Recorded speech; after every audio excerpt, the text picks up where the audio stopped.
आखिर जानवर आपस में संघर्षरत क्यों हैं? इनमें इतनी प्रतिस्पर्धा क्यों है? ऐसा क्या है जिसके लिए ये अपनी जान की बाजी तक लगा देते हैं? इन सवालों का जवाब स्वयं का अस्तित्व बनाए रखने के कारणों में छुपा है। यही इस पृथ्वी पर छोटे से छोटे कीड़े मकोड़ों से लेकर बड़े से बड़े स्तनपायी जानवरों के अस्तित्व का आधार है।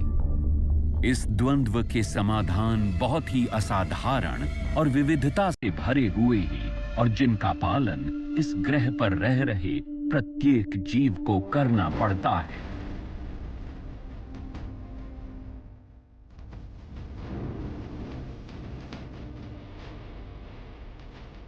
ये यहाँ पर रहने वाले प्राणियों के अस्तित्व को अर्थ, फैलाव और ऊर्जा प्रदान करता है। ये टकराव जीवन के लिए है।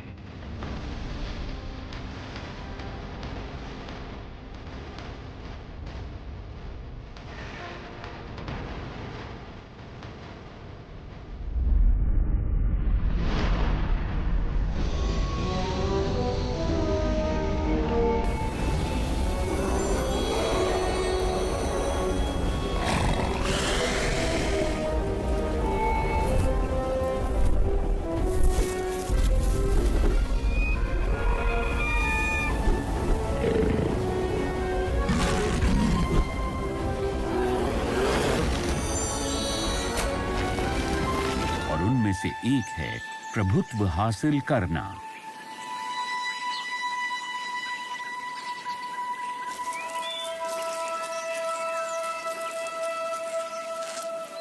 मनुष्य की ही तरह बहुत से पशुओं की प्रजातियां जटिल और संरचित समाज में रहती हैं। विभिन्न स्वभाव वाले जानवरों के किसी भी झुंड में सबसे ताकतवर इनका मुखिया ही होता है, जिसे बाकी सदस्यों की ओर से उनके जीवन के पक्ष में निर्णय लेने पड़ते हैं।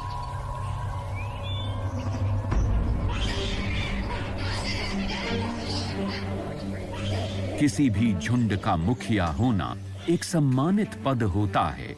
इस पद के साथ आहार, सोना और प्रजनन संबंधी जैसे अनेक प्रकार के विशेषाधिकार जुड़े होते हैं। मानव की तरह ही बबून या भेड़िया होना आसान बात नहीं है। भेड़िए भी एक जटिल समाज में रहते हैं, जिसमें प्रत्येक को अपना ओहदा बनाए रखने के लिए लगातार लड़ना पड़ता है। ये थकान भरी किंतु निरंतर चलने वाली लड़ाई है। इतनी कुशल जीवन शैली ने भेड़ियों के समाज को पृथ्वी के उत्तरी गोलार्ध में शीर्ष का दर्जा दे रखा है। इसी वजह से ये खुद से बड़े जानवरों जैसे जंगली सूअर और हिरण आदि का शिकार कर पाते हैं।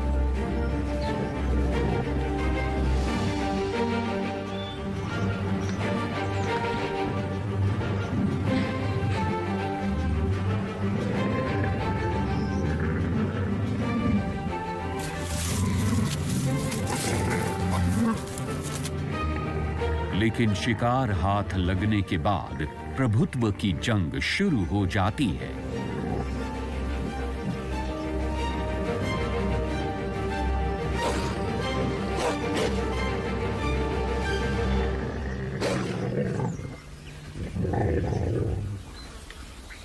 भेड़ियों के झुंड में वर्गीकरण अत्यधिक होता है। प्रत्येक का झुंड में एक पद होता है और ये वर्ग का भेदभाव खास तौर पर शिकार को खाते समय दिखाई देता है। इनका समाज एक पिरामिड की तरह होता है, जिसके शीर्ष पर एक मुखिया होता है और जिसकी सत्ता को बहुत कम ही चुनौती दी जा सकती है। इस तरह कोई भी मुखिया अपने सहयोगियों के साथ मिलकर ये स्पष्ट कर देता है कि झुंड का कर्ता धर्ता कौन है, और ऐसा साबित करने में गुर्राने से लेकर खून खराबे तक की नौबत आ जाती है।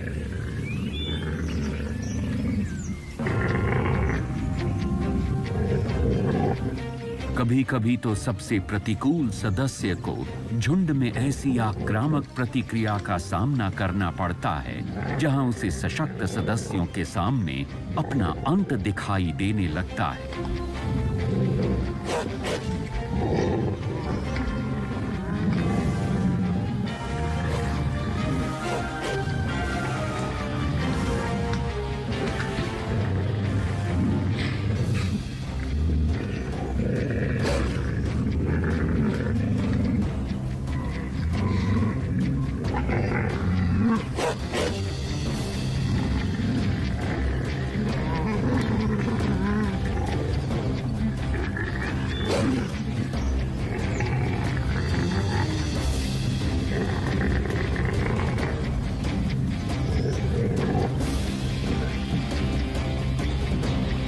बड़े शाकाहारी जानवरों के बीच अपना प्रभुत्व बल प्रदर्शन के जरिए हासिल किया जाता है और ये तथ्य अफ्रीका महाद्वीप में भली भांति देखा जा सकता है। यहाँ पारंपरिक मुठभेड़ निर्धारित करती है कि नेता कौन है। अफ्रीकन भैंसे एक ऐसे जटिल समाज में रहती हैं जिसमें अलग-अलग प्रभावी सदस्य होते हैं। ऐसे में नेतृत्व पाने के लिए उन्हें बचपन से ही लड़ाई झगड़े का प्रशिक्षण लेना पड़ता है। यौवनावस्था में हो रही इस खींचातानी के बीच से ही इनके भविष्य का नेता उभर कर आएगा।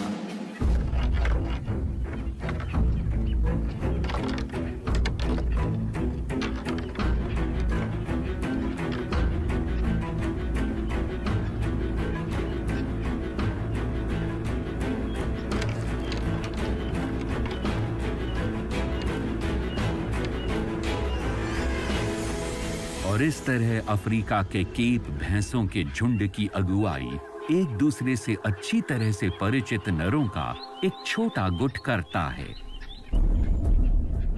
इस तरह ये बुजुर्ग गुट का नेतृत्व परामर्शदाता की तरह करते हैं। जहां सवाना के राजा शेर के रहते अपना अस्तित्व बचाना हो, वहां यही सबसे कारगर युक्ति होती है। अफ्रीका के मैदानी इलाकों में शेरों और भैंसों की ये मुठभेड़ हमेशा से चली आ रही है। दो शक्तिशाली समाज जो रोज की जद्दोजहद में एक दूसरे से भिड़े रहते हैं। और अक्सर ये भैंसे अपने प्रचंड आक्रामक साथियों के साथ मिलकर शेरों को भागने पर मजबूर कर देते हैं। खतरनाक शेरों के झुंड को भी पता रहता है कि कब इन शाकाहारी जानवरों के हमले के सामने शक्ति प्रदर्शन से बेहतर भाग जाना ही होता है।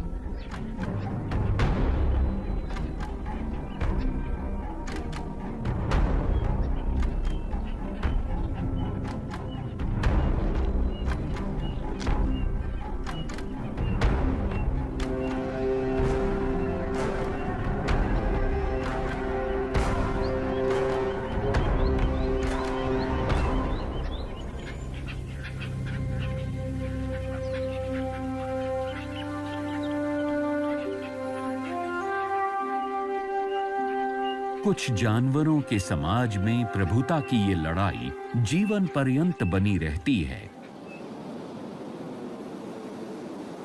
पैदा होने से लेकर मृत्यु तक।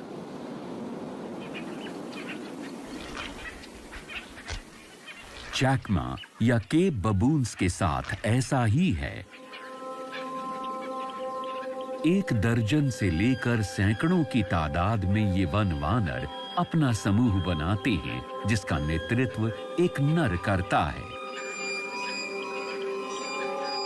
इस नेता को चुनौती देने का साहस किसी में नहीं होता जब तक कि चुनौती देने वाले को अपने आप पर पूरा भरोसा न हो।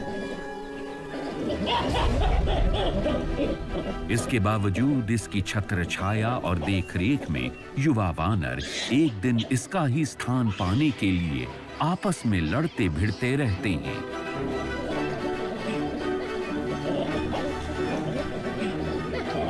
बहुत बचपन से ही ये एक दूसरे के साथ देर देर तक धक्का मुक्की का मुकाबला करते रहते हैं।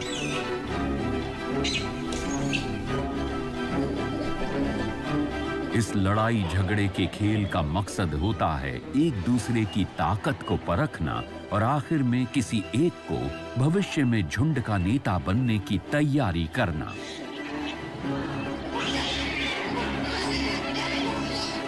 बबून के इस समाज में कोई भी बिना बहुसंख्यक वफादार समर्थकों के सत्ताधारी नहीं हो सकता।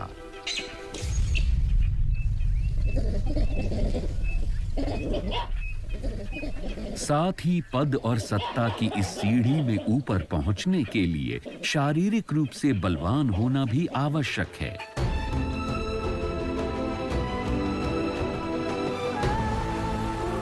इस तरह की होड़ में हारने वाले की हालत चिली के पैसिफिक कोस्ट के तट पर पड़े इसकी तरह होती है।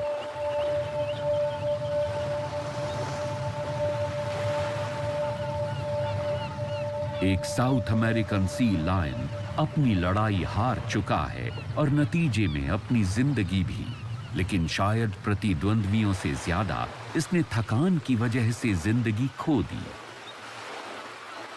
प्रजनन के मौसम के दौरान बड़े नर सी लायन समुद्र तट पर चट्टानों के बीच अपना अपना साम्राज्य स्थापित करते हैं, जिसे ये अपनी मादाओं का हरम बना देते हैं।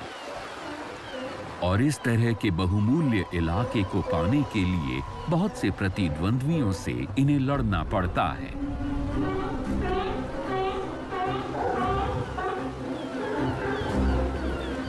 कब्जा किए हुए इलाके पर हमेशा खतरा बना रहता है, इसलिए ये बिना खाए पिए या सोए हुए इसकी रखवाली करता रहता है। तटीय क्षेत्रों के इन सिपाहियों को हर पल चुनौतियों का सामना करना पड़ता है।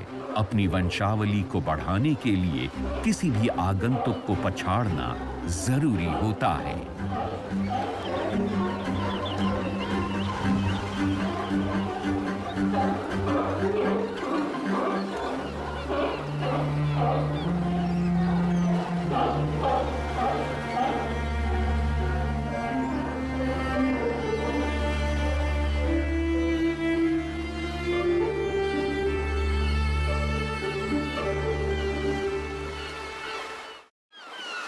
सत्ता हासिल करके उसे कायम रख पाना समस्त द्वंद्वों, युद्धों और गठजोड़ों के लिए एक अनबूझ पहेली है। यहाँ सबसे पहले पहुंचने वालों को सर्वश्रेष्ठ ठिकाना, सबसे पौष्टिक खाना उनकी वंश वृद्धि के लिए उपयुक्त होता है। पूरे पशु जगत के मुखियाओं को न केवल अपना ओहदा कायम रखना होता है, बल्कि जहाँ वो अपने समूह के साथ रहते हैं उस क्षेत्र की सुरक्षा भी करनी पड़ती है। ये वही क्षेत्र होता है जहां उनका घर, आराम करने का स्थान, खान पान की व्यवस्था और बच्चों को जन्म देने की जगह होती है। बहुत से जानवर अत्यधिक क्षेत्रीय होते हैं, इन्हें अपने क्षेत्र का निर्धारण करना होता है। साथ ही बाहरी आक्रमणकारियों से इसकी सुरक्षा भी करनी होती है। इनका अस्तित्व ही इस पर निर्भर करता है।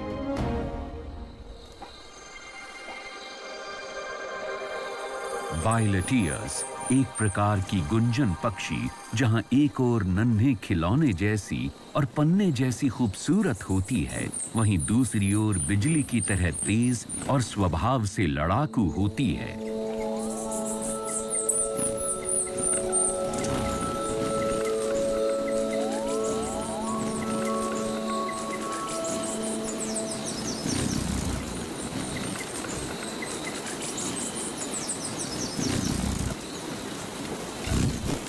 सभी गुंजन पक्षियों को अधिक से अधिक पौष्टिक आहार की जरूरत होती है, क्योंकि इन्हें अपना ज्यादातर समय उन फूलों की तलाश में बिताना पड़ता है जिससे उन्हें अपने लिए मीठा पराग मिल सके।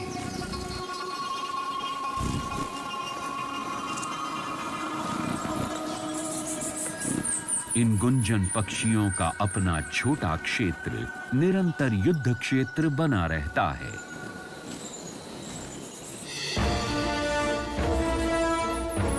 अपने छोटे से क्षेत्र पर अपना मालिकाना हक जमाते हुए वहां की अपनी खाद्य सामग्री की रक्षा के लिए इन्हें प्रतिद्वंद्वियों को भगाना पड़ता है।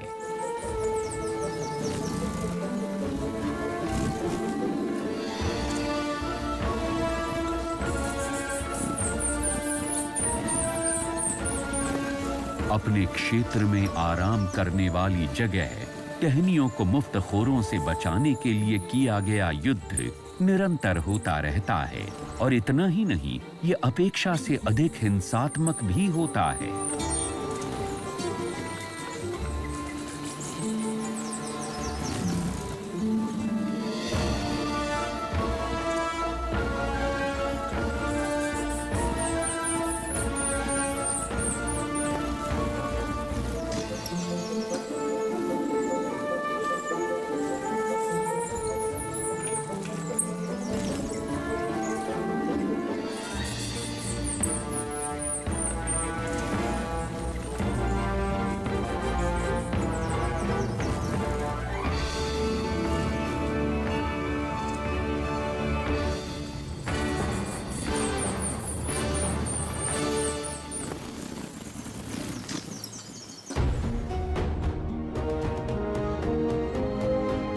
यहाँ से बहुत दूर अमेज़न क्षेत्र के एक दूसरे जंगल की हवा में कुछ इसी तरह की धड़कन है। अपनी गुंजन के साथ रोजमर्रा की जिंदगी जीती हुई मधुमक्खियाँ। दिलचस्प बात यह है कि इन्होंने अपना छत्ता चींटियों की एक बड़ी सी बांबी के ऊपर बनाया है। इसे देखकर लगता है जैसे चींटियों और मधुमक्खियों में अच्छी दोस्ती है। लेकिन तभी तक जब तक कोई आकर इनके शांतिपूर्ण ढंग से साथ रहने को अस्त व्यस्त न कर दे। एक बंदर इनके बीच से होता हुआ इनकी शाख को झकझोरता है।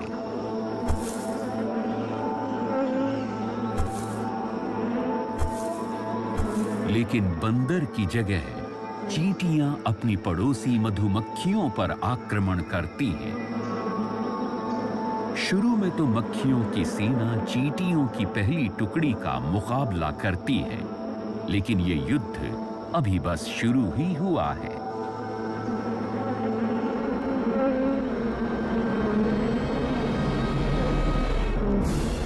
लेकिन जल्द ही दोनों के बीच प्राणघातक युद्ध शुरू हो जाता है।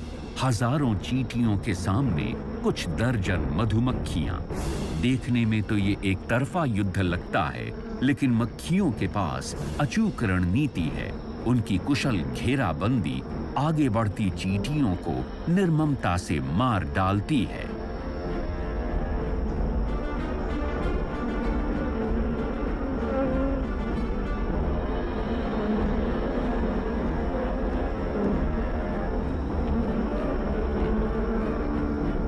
इस युद्ध में जमीन पर हजारों लाशें बिछ जाती हैं, लेकिन मक्खियां एक बार फिर इस जंगल के अपने छोटे से हिस्से को बचा लेती हैं। सेंट्रल अमेरिका का आसमान फ्रिगेट पक्षियों से भरा रहता है। इन कुशल उड़ाकों का ज्यादातर जीवन उड़ते हुए और समुद्र की सतह से भोजन जुटाने में ही कटता है।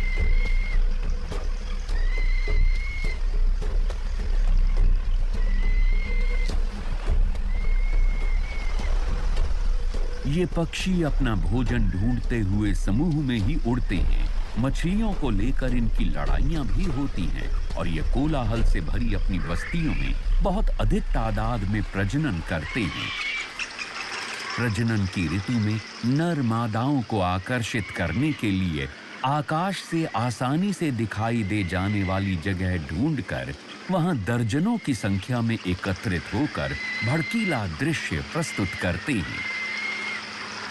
उसके बाद प्रेमियों द्वारा चुना गया ये छोटा सा जमीन का टुकड़ा एक अद्भुत युद्ध क्षेत्र बन जाता है।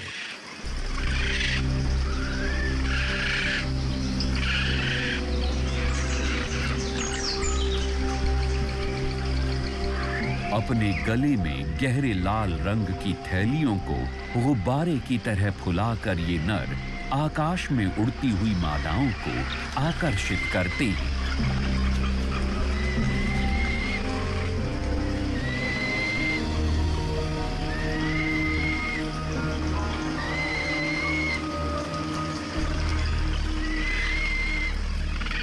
लेकिन इस रंगीन तड़क भड़क वाले दिखावे पर एक ईर्ष्यालु प्रतिद्वंद्वी की भी नजर पड़ जाती है।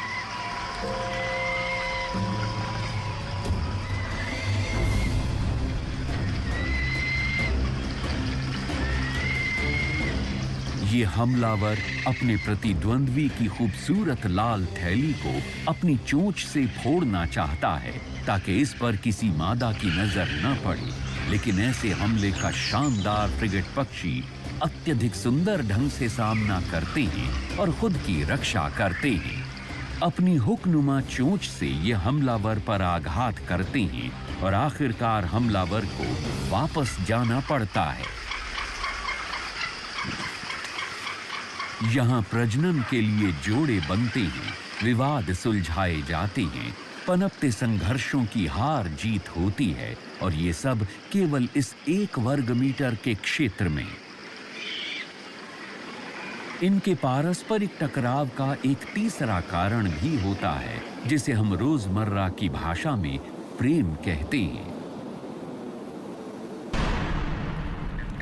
पशु जगत में 2 अत्यंत महत्वपूर्ण प्रभावी शक्तियां होती हैं, आकर्षण और प्रजनन।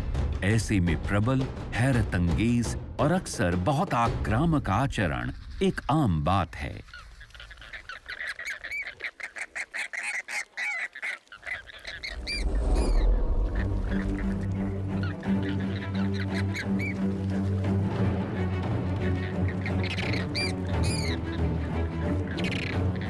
फ्लेमिंगोज प्रजनन के लिए आते हैं और एक अत्यंत लुभावनी लयबद्धता के साथ की गई नृत्य श्रृंखला में जुट जाते हैं। ये नृत्य प्रजनन के लिए इनके कामोन्माद को जन्म तो देता ही है, साथ ही इससे इनका सुरक्षात्मक झुंड भी बन जाता है।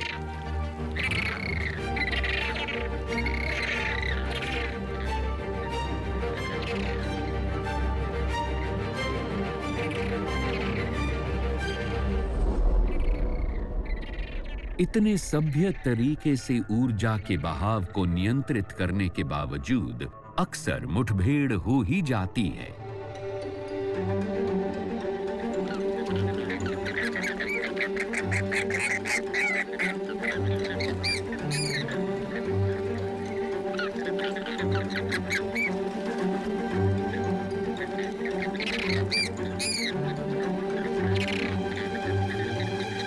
यहाँ आतुर नरों में से एक पर कुछ नौसिखिए युवा नर हमला कर देते हैं। प्रेम आवेदक के पास भाग जाने के अलावा कोई दूसरा चारा नहीं है।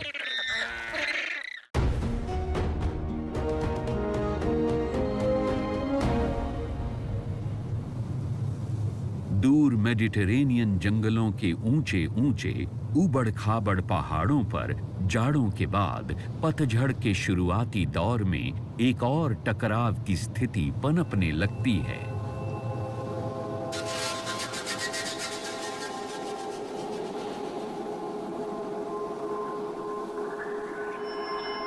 सियरा दे ग्रेडोस में जमीन से बाहर उभरी हुई इन चट्टानों के बीच आइबेरियन आइबेक्स यानी स्पेन की जंगली बकरियों को हर रोज जानलेवा खतरों का सामना करना पड़ता है। पतझड़ के मौसम में जोखिम और भी बढ़ जाता है। सर को चकरा देने वाले ये पहाड़ आइबेरियन आइबेक्स के घर हैं और यहाँ साल भर के अन्य जोखिम भरे हालात के साथ ही इस मौसम में एक और विपदा दस्तक देती है। प्रजनन ऋतु में एक तरफ तो ऊंचाई की वजह से शरीर और दिमाग की असंतुलित अवस्था और दूसरी तरफ प्रतिद्वंद्वी नर की जुड़वा सींगे।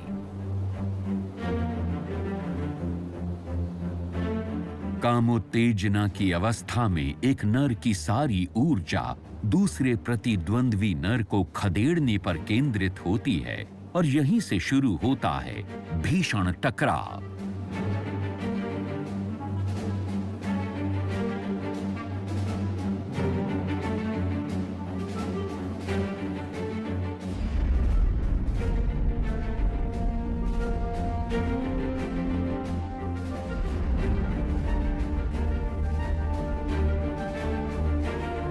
दोनों एक दूसरे से भिड़ जाते हैं एक ऐसी लड़ाई में जो घंटों चल सकती है।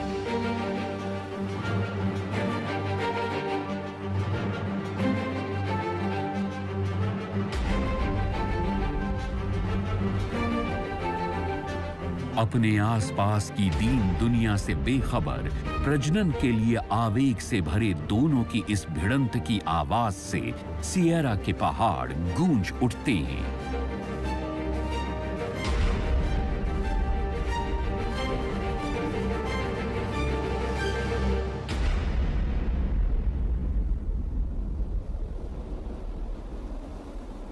फिर भी ऐसी क्रूर और भयंकर लड़ाई के बावजूद कभी भी किसी की मृत्यु नहीं होती। शायद कुछ को सर दर्द हो जाता हो।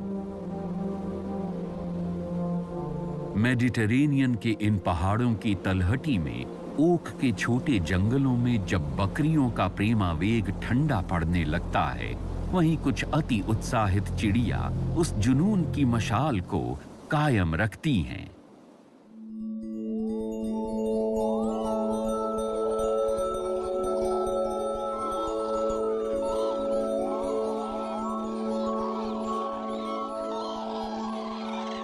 आइबेरिया के ओक के पेड़ों के बीच शीतकाल में ये यूरेशियन क्रेन्स शाहबलूत नामक फल और नई अंकुरित घास को खाकर बिताते हैं। शीतकाल के खत्म होते ही ये उत्तर में घर लौटने लगते हैं।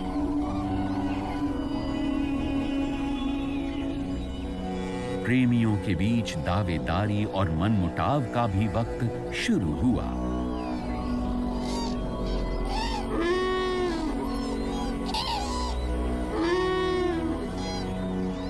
होम ओक्स के जंगलों की पृष्ठभूमि में इनका जाना माना प्रेम निवेदन वाला नृत्य शुरू होता है। नर बड़े गर्व के साथ अपने परों का प्रदर्शन करते हैं, अपनी गर्दन को ऊपर तानकर जोर से आवाज लगाते हैं।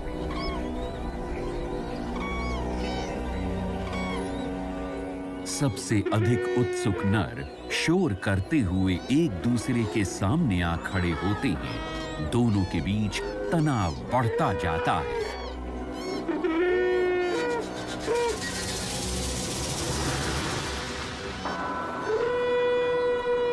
मादाएं ये सब देखती तो रहती हैं, लेकिन बहुत अधिक दिलचस्पी जाहिर नहीं करती। इस प्रदर्शन के चरम पर पहुंचते ही दोनों नर एक दूसरे पर हमला कर देते हैं।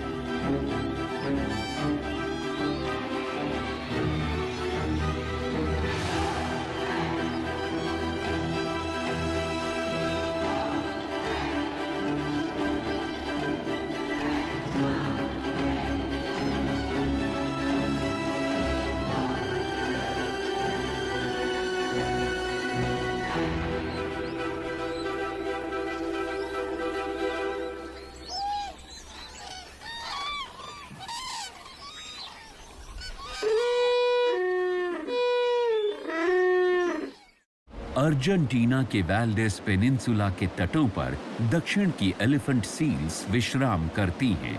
ये जमीन पर केवल प्रजनन के लिए आती हैं और यहाँ साल के कुछ ही महीने बिताती हैं।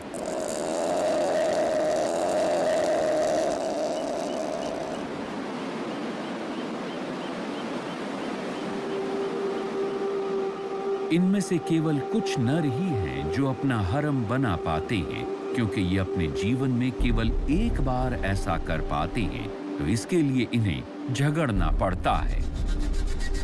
हर नर को अपनी प्रजनन योग्य मादाओं के समूह की सुरक्षा करनी होती है। इन्हें देखने से तो लगता है कि नर सील के आपसी टकराव प्रकृति जगत की सबसे भयावह भिड़ंत में से एक होगी।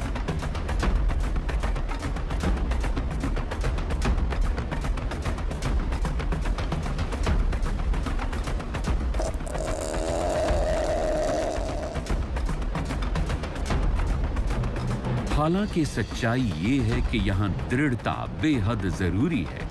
चीखते चिल्लाते हुए धकेलना अधिकतर प्रतिद्वंद्वियों को डरा देता है।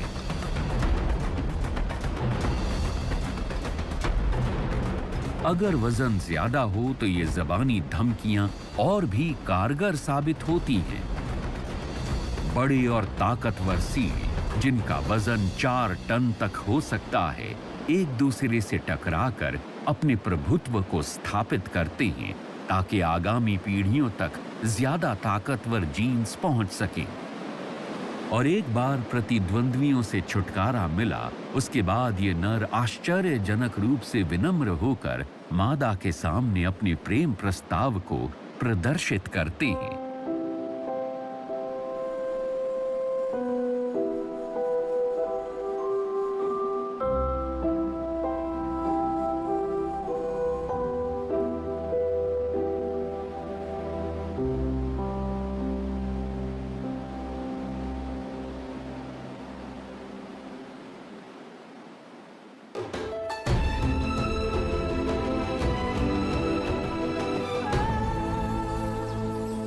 प्रेम, सेक्स और हिंसा एक ऐसा प्रभावशाली मिश्रण जो केवल हॉलीवुड की फिल्मों तक ही सीमित नहीं है।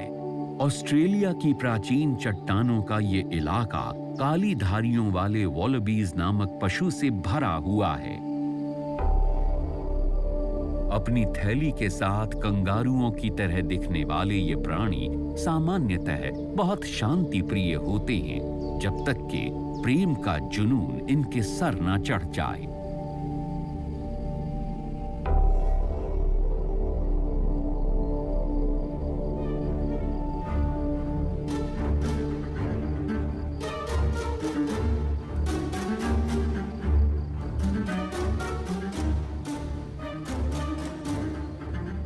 प्रजनन का मौसम इनके लिए बिना रोक टोक वाले किसी बॉक्सिंग मैच से कम नहीं होता। इसमें कोई नियम कानून नहीं। एक बार लड़ाई शुरू तो फिर सब जायज है।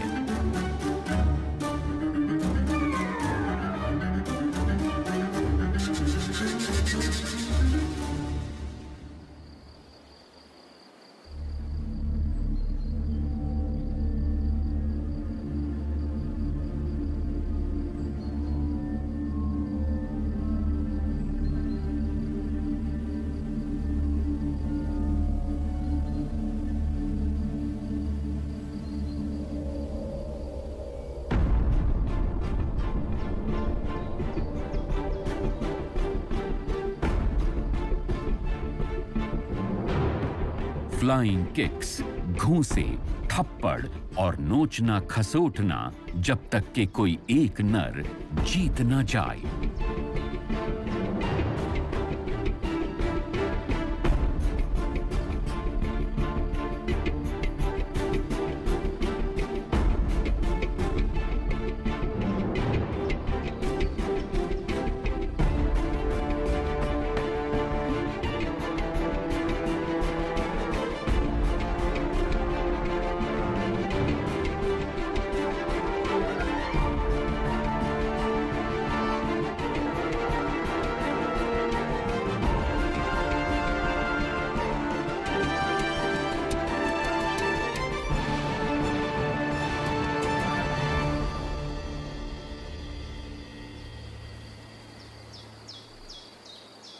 इस तरह की पूरी छूट के साथ हुई लड़ाई में गंभीर चोटें भी लगती हैं।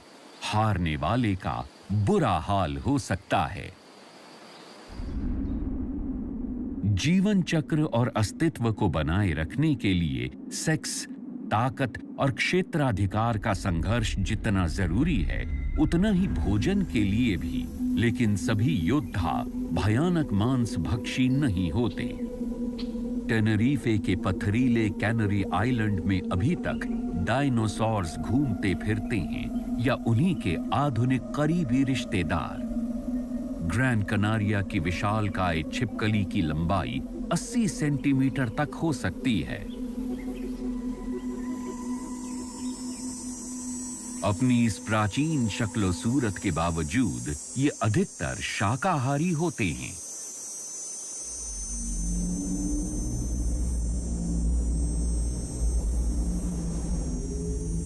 यहाँ अत्यधिक गर्मी होती है।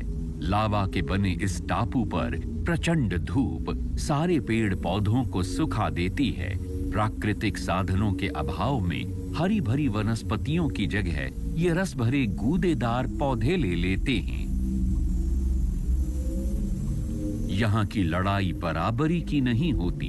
बड़े जानवर छोटों से अधिक ताकतवर होते हैं, इसलिए यहाँ हमेशा बड़े की जीत होती है।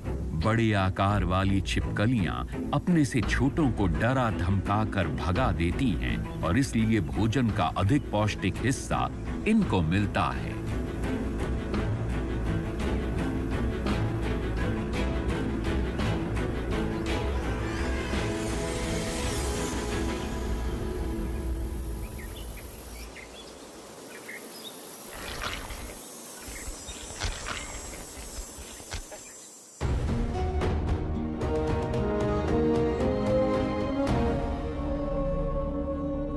भोजन के मामले में जानवरों की प्रजातियों के पारस्परिक संघर्षों की कोई सीमा नहीं। एटाकामा के रेगिस्तान केवल साहसी और सुदृढ़ जीवों के लिए हैं। यहां तक कि तेज धूप का झुलसा हुआ यगुआनाको का मृत शरीर भी यहां के कुछ मौका परस्तों के लिए दावत का सामान हो सकता है। कुलपेयो या एंडियन लोमड़ी। गुआनाको के इस सूखे हुए कंकाल पर शायद ही मांस का कोई अंश हो।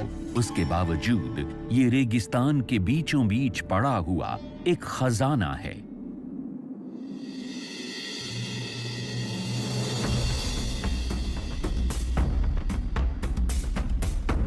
इसमें मौजूद प्रोटीन की मात्रा इस लोमड़ी को काफी दिनों तक जीवित रखने के लिए पर्याप्त है। लेकिन इस इलाके में कुलपेयो लोमड़ी ही नहीं, बल्कि इसके बहुत से रिश्तेदार भी इस दावत का मजा लेना चाहते हैं।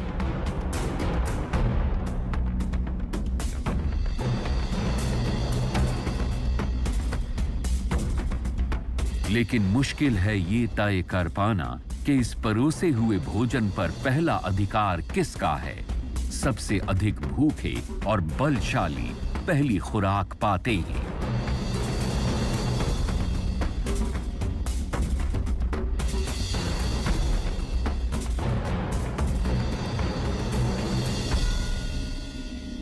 जिसने खोजा है सामान उसी का है वाला कानून यहां नहीं चलता। इसलिए खोजने वाले को इस खजाने को बचाने के लिए दूसरी लोमड़ियों से लड़ना होगा।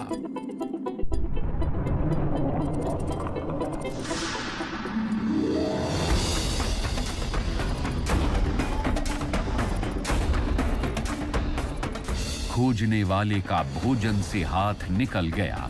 खाने वाली लोमड़ी खाते वक्त बार बार बाकियों को अपने ओहदे की वरिष्ठता का एहसास दिलाती रहती है। ऐसे में कभी कभी खतरनाक लड़ाइयां भी हो जाती हैं।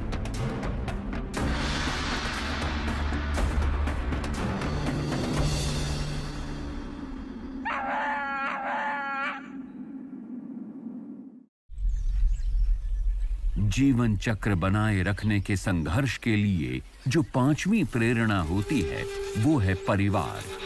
बहुत से जानवरों के लिए परिवार सब कुछ है। प्रत्येक का जीवित रहना उसके परिवार पर निर्भर होता है और परिवार भी निर्भर करता है सभी सदस्यों के उस जुड़ाव पर जो परिवार को एक इकाई में बांधे रखता है। एक के लिए सभी और सभी के लिए एक वाला सिद्धांत दूसरों से टकराव के समय परिवार को मजबूती देता है और सभी को जीवन संघर्ष में एकजुट होकर युक्तियां बनाने में मदद करता है। जंगली सूअर वयस्क मादाओं के बने गुटों में रहते हैं, जिसमें एक कुल माता होती है और युवा और शिशु होते हैं। एक सुसंगठित समुदाय की तरह रहते हुए ये अपने आहार की खोज में जंगलों और गांवों में घूमते रहते हैं। जहां इनके वयस्क किसी भी लड़ाई या मुठभेड़ में अपनी उग्रता के लिए जाने जाते हैं, वहीं इनके शिशु हमेशा भेड़ियों, जंगली बिल्लियों और चीलों जैसे बड़े शिकारियों के निशाने पर रहते हैं।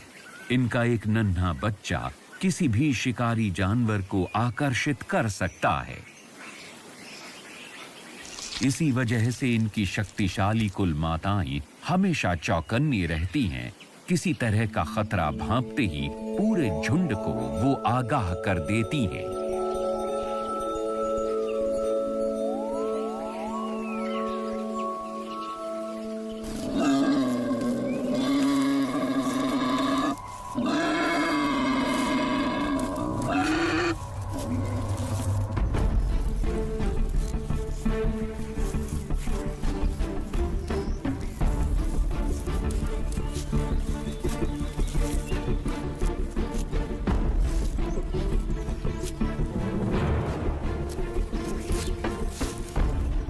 एक मादा भेड़िए का डटकर मुकाबला करती है और झुंड बच जाता है।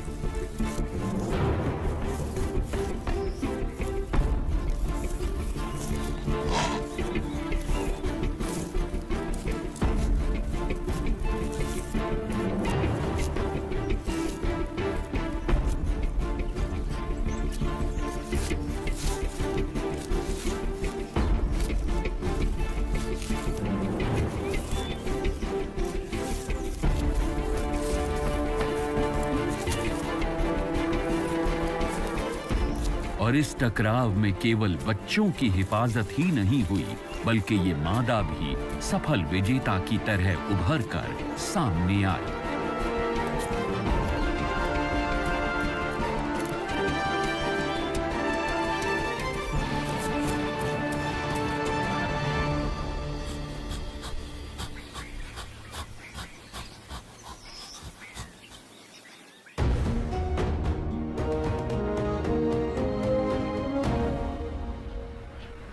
पैटागोनिया में वेल्डेस उपद्वीप के तटों पर मैजेलेनिक पेंगुइन अपने घोंसले बनाती हैं।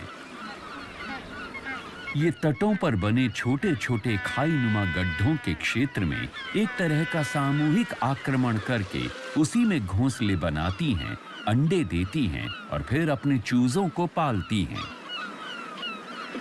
एक समूह में इकट्ठा होकर ये एक तरह की बस्ती बना लेती हैं, जिससे इनकी बाहरी कारणों से सुरक्षा तो हो जाती है, लेकिन इस समूह में आंतरिक टकराव भी हो जाते हैं। अपने साथ ही घोंसले देने वाली जगह और बच्चों को लेकर कटु विवाद भी हो जाते हैं।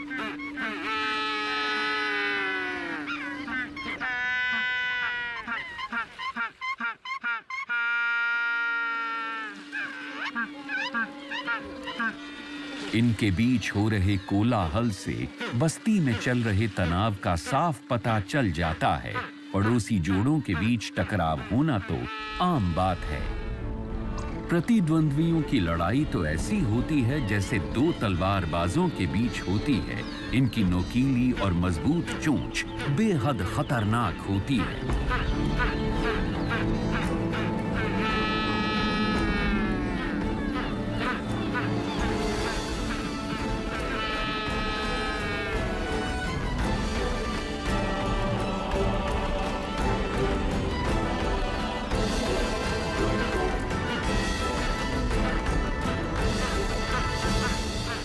और कभी-कभी जानलेवा भी।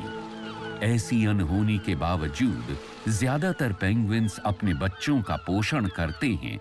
माता और पिता दोनों ही बच्चों को ऊष्मा प्रदान करते हैं और बारी-बारी से अपने बच्चों को भोजन देते हैं। इस तरह से बड़ी संख्या में बच्चे बच जाएंगे। इन्हीं तटों पर एलिफेंट सील्स का बचपन बड़े कठोर तरीके से बीतता है। इनकी माताएं इनकी देखरेख केवल 1 महीने तक करेंगी, लेकिन उसी दौरान उनका दूध इतना पौष्टिक होता है कि हर दिन उनके शिशु 4 से 5 किलो चर्बी जमा कर लेते हैं। उनका छोटे समय का बचपन बहुत ही खुशहाल बीतता है, लेकिन 30 दिनों बाद अचानक उनकी मां अपनी ताकत अर्जित करने के लिए समुद्र में वापस चली जाती है, फिर कभी न लौटने के लिए। लावारिस छोड़े गए ये शिशु एकजुट होकर पानी के किनारे अपना एक स्वयं संचालित शिशु गृह बना लेते हैं, जहां वो खेलते हुए और समुद्र से अभ्यस्त होने में अपना समय बिताते हैं।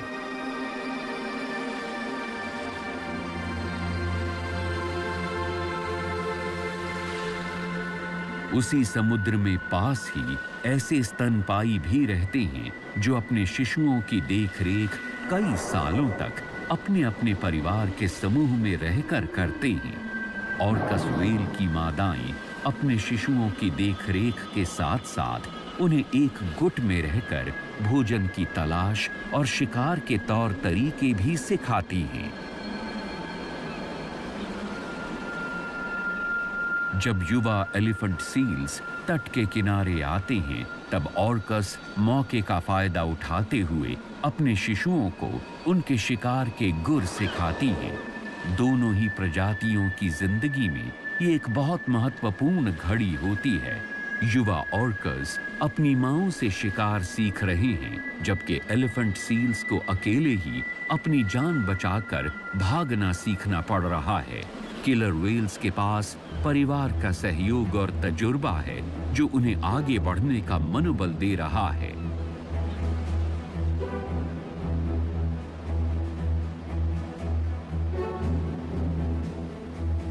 युवा और अनुभवहीन एलिफेंट सील्स के पास बचने बचाने के लिए कुछ नहीं है।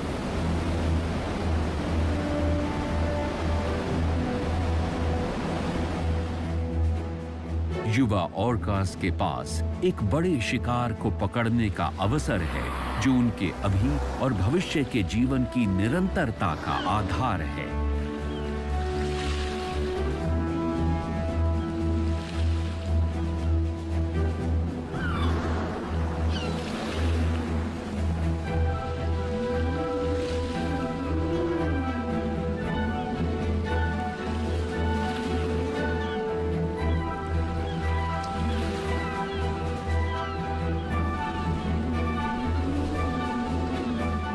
भाग्यवश प्रत्येक मौसम में इतने अधिक सील पैदा होते हैं कि एक दो की कुर्बानी बाकियों के अस्तित्व का कारण बनती है।